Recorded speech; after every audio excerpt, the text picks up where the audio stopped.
আসসালামু আলাইকুম। হে ভিউয়ার্স, আপনারা দেখছেন learn with Hriday YouTube channel. তো ভিউয়ার্স, আজকে আমাদের ওয়েবসাইট ডিজাইন HTML এর 2 নম্বর টিউটোরিয়াল। তো ভিউয়ার্স, আপনারা যারা ওয়েবসাইট ডিজাইন এবং ডেভেলপমেন্টের কাজ শিখতে যাচ্ছেন, এখনো আমার চ্যানেলটি সাবস্ক্রাইব করেননি, তারা অবশ্যই আমার চ্যানেলটি সাবস্ক্রাইব করে পাশে থাকা বেল আইকনটি এনাবল করে রাখবেন, যাতে পরবর্তীতে কোনো ভিডিও আপলোড করার সাথে সাথে আপনারা নোটিফিকেশন পেয়ে যান। তো ভিউয়ার্স, আমরা আজকে 2 নম্বর টিউটোরিয়ালে আমরা দেখব কিভাবে হেডিং ট্যাগ, কিভাবে প্যারাগ্রাফ ট্যাগ, কিভাবে লাইন ব্রেক টেকনিক লিখতে হয় এবং এগুলোর কাজ কি। তো ভিউয়ার্স, আজকে আমাদের যেহেতু প্রথম কোডিং HTML এ, সো ভিডিওটি খুবই মনোযোগ সহকারে দেখবেন এবং বাসায় বেশি বেশি করে প্র্যাকটিস করবেন। So guys, let's start. তো ভিউয়ার্স, গত পর্বে আমি আপনাদেরকে দেখিয়েছি কিভাবে HTML ফাইল নিতে হয়। তো তারপরও আজকে আমি আপনাদেরকে একটা নতুন করে আবার ফাইল নিয়ে দেখিয়ে দিচ্ছি। তো আমরা এখানে একটা ফাইল নিই, ফোল্ডার নিয়ে নিই, নিউ ফোল্ডার থাকে এটাই। তো আমরা আমাদেরকে HTML কোড করার জন্য আমাদেরকে অবশ্যই HTML একটা ফাইল নিতে হবে। তো আমাদেরকে কিভাবে ফাইলটি নিতে হয়, রাইট বাটনে ক্লিক করব, নিউ, দেন টেক্সট ডকুমেন্ট, তারপর এখানে আমরা লিখব, সাপোজ আমরা লিখছি ইন্ডেক্স ডটের পরে আমাদেরকে 100% HTML লিখতে হবে এবং সেটা ছোট হাতে লিখতে হবে, HTML, ঠিক আছে। তারপর এটা আমরা এন্টার দেব, দেন ইয়েস করব, ঠিক আছে। আমাদের ফাইলটি ক্রিয়েট হয়ে গেছে। এখন আমরা এটা একটা টেক্সট এডিটরে আমরা এটা ওপেন করাবো, ঠিক আছে। তো আমরা ওপেন উইথ, এটা আমরা সাবলাইম টেক্সটে আমরা ওপেন করালাম, ঠিক আছে। আপনারা আপনাদের ইচ্ছা নোটপ্যাড প্লাস প্লাস অথবা নোটপ্যাড, তারপর আরো অনেক টেক্সট এডিটর রয়েছে, আপনারা সেগুলোতে ওপেন করাতে পারেন, ঠিক আছে। তো আমরা গত পর্বে অবশ্যই আমরা শিখেছিলাম যে HTML5 এর ডিক্লারেশন কিভাবে দিতে হয় এবং এর মানে বেসটা বা কাঠামোটা কিভাবে তৈরি করতে হয়, ঠিক আছে। তো তারপর আজকে আমি আপনাদেরকে আবারও দেখিয়ে দিচ্ছি। তো এইগুলো বাসায় বেশি বেশি প্র্যাকটিস করবেন।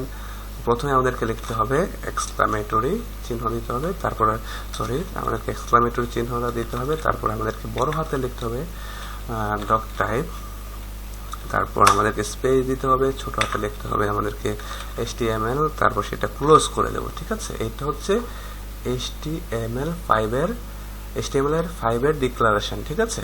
তো এখন আমরা লিখব, আমাদেরকে লিখতে হবে HTML, ঠিক আছে। HTML লিখলাম, তারপর HTML-টা ক্লোজ করতে হবে। যেহেতু আমরা HTML ফাইল লিখছি, সো আমাদেরকে HTML-টা লিখতে হবে, আমাদের সব HTML এর ভিতরে লিখতে হবে। তো আমরা HTML শুরু করেছি, এখন এখানে আমরা এই যে শেষ করেছি, ঠিক আছে। এখন আমরা সবকিছু এই HTML ফাইলের ভিতরে লিখব, ওকে। এটা হচ্ছে ডক টাইপ HTML, এটা হচ্ছে HTML5 এর ডিক্লারেশন, এবং এই যে HTML আমরা একটা ফাইল নিয়েছি, আমরা এটার ভিতরে আমরা কোডিং করব। এটার ভিতর প্রথমে আমাদেরকে কি নিতে হবে, আমাদেরকে হেডিং অপশন নিতে হবে, হেড ট্যাগটা হেড ট্যাগটা আমাদের প্রথমে লিখতে হবে। এটা সরিয়ে দিচ্ছি, হেড ট্যাগটা প্রথমে লিখতে হবে, তারপর এটা আমরা হেড ট্যাগটা ক্লোজ করে দেব। তো আমি গত পর্বে বলেছি হেড ট্যাগের মধ্যে আমাদেরকে কি করতে হবে, হেড ট্যাগের মধ্যে আমাদেরকে সবসময় টাইটেল ট্যাগটা লিখতে হবে, টাইটেল ট্যাগ লিখতে হবে। টাইটেল ট্যাগ এই যে এখানে শুরু করেছে, এখানে ক্লোজ করেছে। তো আমরা টাইটেল যে কোনো একটা টাইটেল দিতে পারি। সাপোজ আমি একটা টাইটেল দিচ্ছি আওয়ার আর একটা আওয়ার ফার্স্ট কোডিং একটা টাইটেল দিয়েছে, ঠিক আছে। তো টাইটেল ট্যাগের কাজ শেষ। এখন এটা নিচে নামে দিচ্ছি, আমাদের টাইটেল ট্যাগের কাজ শেষ। তো তারপর আমাদেরকে নিতে হবে বডি ট্যাগ নিতে হবে, আমাদেরকে বডি ট্যাগ নিয়ে নিচ্ছি, আমি বডি ট্যাগ নিয়ে নিচ্ছি, বডি ট্যাগ শুরু করলাম, শেষ করলাম। এখন আমাদেরকে যত ধরনের কোডিং আছে সব আমরা পূর্বেই বলেছি, সব এগুলো আমরা বডি ট্যাগের ভিতরে করব। তো হচ্ছে HTML5 এর স্ট্রাকচার, ঠিক আছে। তো আপনাদেরকে যে কোনো কোড করার জন্য আপনাদেরকে এই যে এইটুকু লিখতে হবে, লিখার পর তারপর আপনারা যাই কোড করেন না কেন, তারপরে এই বডি ট্যাগের মধ্যে করতে হবে, এবং সেটা কিভাবে করতে হবে আপনাদেরকে দেখিয়ে দিচ্ছি। তো আমরা প্রথমে দেখব হেডিং ট্যাগ কি, ঠিক আছে। আমরা লিখি হেডিং ট্যাগটা H1, আমরা H1 হেডিং ট্যাগটা লিখি, তারপর হেডিং ট্যাগ এটা ক্লোজ করতে হবে, যেহেতু এটা কন্টেইনার ট্যাগ, এটার শুরু এবং শেষ দুইটা রয়েছে, আমরা এটা ক্লোজ করলাম হেডিং ট্যাগটা, ঠিক আছে। তো ক্লোজ করবেন, দেখেন কি হবে, জাস্ট খালি দেন তারপর স্ল্যাশ দিয়ে H1 দিয়ে তারপর এটা ক্লোজ করে দেবেন, ঠিক আছে। এখন হেডিং ট্যাগের ভিতরে আমরা যদি কিছু দেখি, আমরা সিম্পলি দেখি, সাপোজ আমার নাম লিখলাম হৃদয় খান লিখলাম, ঠিক আছে। এটা এখন আমরা সেভ করব, ফাইলে গিয়ে সেভ করব, অথবা কন্ট্রোল চেপে কিবোর্ড থেকে কন্ট্রোল এস চাপতে পারেন, আপনি চাপতে সেভ হবে। এখন আমরা এটা ব্রাউজারে রিফ্রেশ করবো, দেখি এটা কেমন আসে। ওপেন ফাইল, এই যে ফাইলটা, এটা আমরা রাইট বাটনে ক্লিক করব, রাইট বাটনে ক্লিক করার পর ওপেন উইথ, আপনারা যে কোনো ব্রাউজার থেকে ওপেন করতে পারেন, গুগল ক্রোম, মোজিলা ফায়ারফক্স, এগুলো যে কোনো ধরনের ব্রাউজার থেকে আপনারা ওপেন করতে পারেন। তো আমি সাজেস্ট করবো গুগল ক্রোম আপনারা ইউজ করেন, গুগল ক্রোম ব্রাউজারটা লেটেস্ট একটা ব্রাউজার। তো আমি এটা ওপেন করলাম, দেখেন H1 লেখার পর আমার নামটা এখানে চলে আসছে, তখন একটা বড় আকৃতির। এ হচ্ছে হেডিং ট্যাগের কাজ, ঠিক আছে। তো এই যে আমরা হেডিং ট্যাগটা লিখেছি। হেডিং ট্যাগ 6 প্রকার, H1, H2, H3, H4, H6, ঠিক আছে, মানে 6 প্রকারের হেডিং ট্যাগ এখন আমরা দেখব। জাস্ট এটা আমরা বারবার লেখার প্রয়োজন নেই, আমরা এটা কপি করলাম, কপি করে এটা আমি পেস্ট করে দিচ্ছি 2 বার 3টা, সরি নিচে নামিয়ে দিচ্ছি, এন্টার, তারপর কন্ট্রোলে 1 2 3 4 5টা 6টা, এই 6টা আমরা নিয়েছি, ঠিক আছে। এখন যেহেতু 6টা ট্যাগ আমি বলেছি যে H1 থেকে H6 পর্যন্ত 6টা ট্যাগ আছে, তো এটা আমরা যেহেতু বারবার লিখছি না, তো আমি লিখে দিচ্ছি, সিম্পলি সহজে হয়ে যাবে, তাই আমি কপি করে নিলাম। H2 tag, H3 tag, H3 tag, H4, তো এটা করে দিচ্ছি H4, H5, তারপর হচ্ছে H5, তারপর H6। আমি এভাবে আপনাদের দেখাচ্ছি যে 6টা ট্যাগের কি কাজ, জাস্ট এটা দেখার জন্য, ঠিক আছে। আমরা 6টা ট্যাগ লিখলাম, এখন এটা আমরা সেভ করব, কন্ট্রোল এস অথবা ফাইল থেকে আপনারা সেভ করে নিন। সেভ করার পর এটা ব্রাউজারে লোড করা আছে অলরেডি, জাস্ট আমরা ব্রাউজারে প্রবেশ করে রিফ্রেশ করে নেব। তো দেখেন যেখানে 1 2 3 6টা টেক্সট চলে আসছে। এখন আমরা কি বুঝলাম যে এই 6টা ট্যাগের পার্থক্য কতটুকু, জাস্ট খালি লেখার সাইজটা ছোট বড় হয়, এইটুকু, আর কোনো পার্থক্য নেই, ঠিক আছে। তখন আমরা কি বুঝলাম যে H1 সবচেয়ে বড় হয় H1 দিয়ে, তারপর H2, H3, H4 এবং H6 সবচেয়ে ছোট হয় লেখার সাইজটা। তো এখন আমরা হেডিং ট্যাগ কিভাবে নেব, হেডিং ট্যাগ আমাদের লেখার সাইজ যতটুকু প্রয়োজন আমরা সেই অনুযায়ী হেডিং ট্যাগটা নেব, ঠিক আছে। আশা করি বিষয়টা আপনাদের ক্লিয়ার। এখন হেডিং ট্যাগ কি বা কোথায় ইউজ করা হয় আমি আপনাদেরকে একটু বিস্তারিত দেখিয়ে দিচ্ছি। সাপোজ আমি একটা ওয়েবসাইটে ভিজিট করি, প্রথম একটা নিউজ ওয়েবসাইটে আমি ভিজিট করি, প্রথমআলো.com থেকে আমি একটু ভিজিট করে আসি। তো ফ্রেন্ডস দেখেন, আপনারা দেখতে পারবেন যে এগুলো কিন্তু হেডিং, ঠিক আছে, এগুলো কিন্তু একটা হেডিং। তো আমি আপনাদেরকে একটু বিস্তারিত দেখিয়ে দিই। সাপোজ একটা বাটনে ক্লিক করলাম, করার পর দেখেন ফ্রেন্ডস এই যে এখানে একটা হেডিং আছে, ঠিক আছে। এই যে হেডিং ট্যাগটা দিয়ে এই যে লেখাটা বড় করছে, তারপর এগুলো প্যারাগ্রাফ ট্যাগ দিয়ে লিখেছে, মানে এগুলো হচ্ছে নর্মাল সাইজ, লেখার নর্মাল সাইজ আমরা সবসময় প্যারাগ্রাফ ট্যাগ যা পি ট্যাগ দিয়ে বোঝানো হয়, আমরা পি ট্যাগ দিয়ে এগুলো সব লিখবো। আর যদি কোনো লেখা বড় করতে হয় সেটা আমরা এইরকম হেডিং ট্যাগ যতটুকু প্রয়োজন আমরা সেই অনুযায়ী হেডিং ট্যাগ দিয়ে এই যে এই হেডিং গুলা লিখবো আমরা, ঠিক আছে। আর এগুলো হচ্ছে এই যে এগুলো হচ্ছে নর্মাল সাইজের লেখা। নর্মাল সাইজের লেখা কিভাবে লিখতে হয় আমি আপনাদেরকে দেখিয়ে দিচ্ছি, ঠিক আছে। সো আমরা হেডিং ট্যাগের কাজ শিখে গেছি। তো এখন আমি দেখছি এখানে নর্মাল সাইজের লেখা লেখার জন্য আমরা কি করব, পি ট্যাগ বা প্যারাগ্রাফ ট্যাগ ইউজ করব। পি ট্যাগ কিভাবে লিখতে হয়, এই যে পি ট্যাগ লিখলাম, তারপর পি ট্যাগটা আমরা ক্লোজ করে দেব, এই যে পি ট্যাগ। এখন আমরা এই দুইটার মিডিলে যা লিখবো সেটা আমাদের ব্রাউজারে প্রবেশ করবে, ব্রাউজারে প্রদর্শন করাবে, সরি ব্রাউজারে এটা প্রদর্শন করাবে। সাপোজ এখানে আপনারা কিছু লিখতে পারেন, সমস্যা নেই। আমি সময় বাঁচানোর জন্য এখান থেকে কিছু কপি করে নিয়ে আসছি, সরি এখান থেকে কিছু কপি করে নিয়ে নিলাম। আচ্ছা এখানে এ পর্যন্ত কপি হয়েছে না, এখান থেকে কপি করে নেই।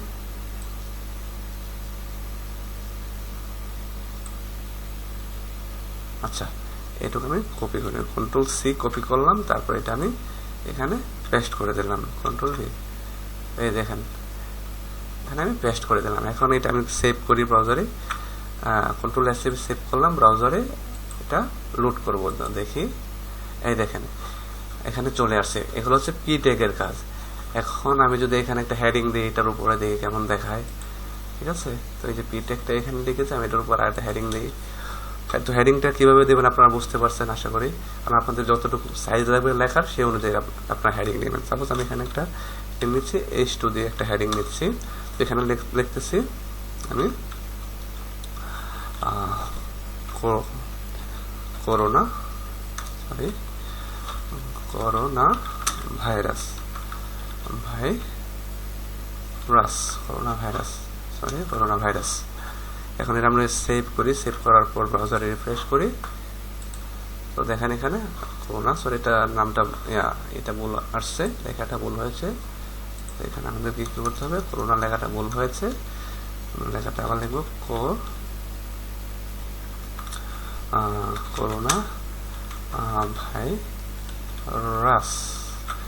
ভাইরাস। এই ভাইরাসটা এটা কেটে দিলাম, ডাবল হয়ে গেছে। তারপর আমরা এটা এখন সেভ করব, কন্ট্রোল এস, এটা কেটে দিলাম, কন্ট্রোল এস সেভ করলাম। সেভ করার পর এখন আমরা ব্রাউজার এটা রিফ্রেশ করে দেখবো। দেখেন ফ্রেন্ডস, এটা করোনা ভাইরাস টাইটেল বা হেডিং চলে আসছে, ঠিক আছে। আর নিচে যে আমরা নর্মাল সাইজের লেখাগুলো লিখবো সেটা আমরা পি ট্যাগ দিয়ে লিখবো।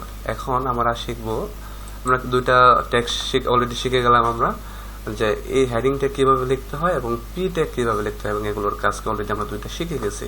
হেডিং ট্যাগ 6 প্রকারের ট্যাগের 6টা সাইজ হয়, জাস্ট এইটুকু আর কিছু না। এবং পি ট্যাগ দিয়ে আমরা নর্মাল যে লেখাগুলো আছে নর্মাল সাইজের সেগুলো আমরা পি ট্যাগ দিয়ে লিখবো।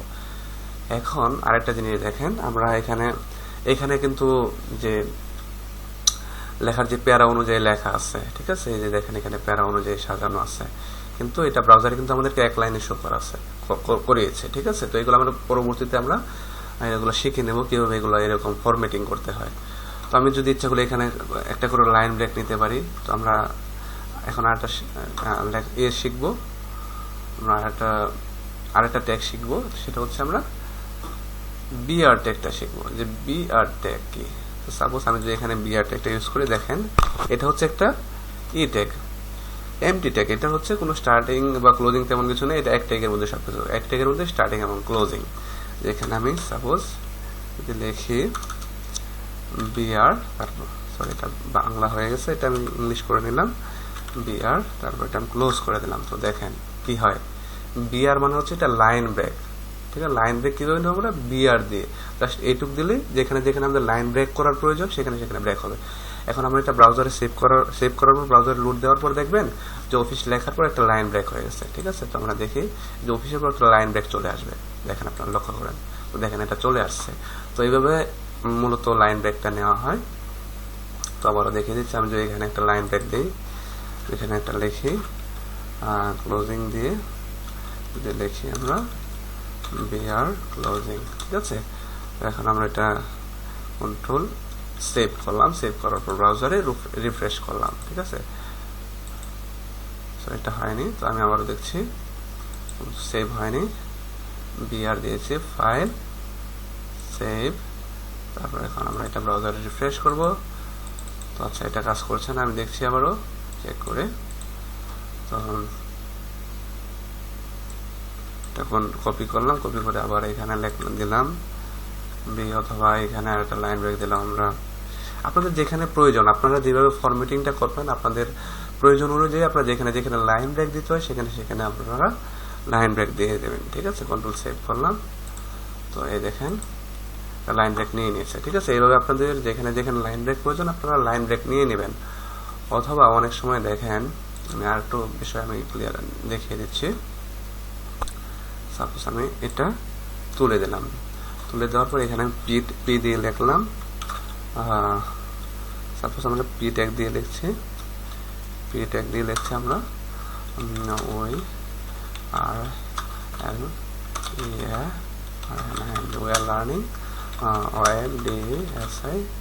ওয়েব ডিজাইন, ঠিক আছে। তো এটা আমরা এখন সেভ করব, সেভ করার পর আমরা এটা ব্রাউজারে লোড করে দেখবো কেমন আসছে। দেখেন we are learning web design আসছে, ঠিক আছে। এখন আমি যদি আরেকটা লিখি, এখানে সাপোজ আমরা আবার লিখি আরেকটা পি ট্যাগ দিয়ে আরেকটা টেক্সট লিখি, আমি এটা নিচে লিখলাম, লক্ষ্য করবেন পি ট্যাগ যদি এখানে আরেকটা নিচে আরেকটা লিখি, পি ট্যাগ দিয়ে লিখছি আমি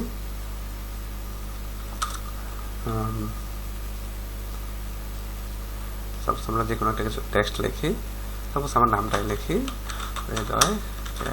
হৃদয় খান। তো এটা আমরা সেভ করি, সেভ করার পর ব্রাউজারে রিফ্রেশ করি, দেখেন এটা হৃদয় খান চলে আসছে। ঠিক আছে, অনেক সময় দেখবেন এখানে একটা স্পেস চলে আসছে। এখন আপনাদের প্রয়োজন হচ্ছে এখানে আপনারা আরো স্পেস নেবেন, এটা আরো গ্র্যাব করবেন। ঠিক আছে, এই লাইন থেকে এই লাইনের দূরত্ব বাড়াতে চাচ্ছেন, এখন কি করবেন আপনারা এখানে লাইন ব্রেক নেবেন, আপনারা বেশি করে লাইন ব্রেক, আপনাদের যতটুকু প্রয়োজন লাইন ব্রেক, ঠিক আছে আপনারা ততটুকু লাইন, সরি এটা কপি হয়ে গেছে।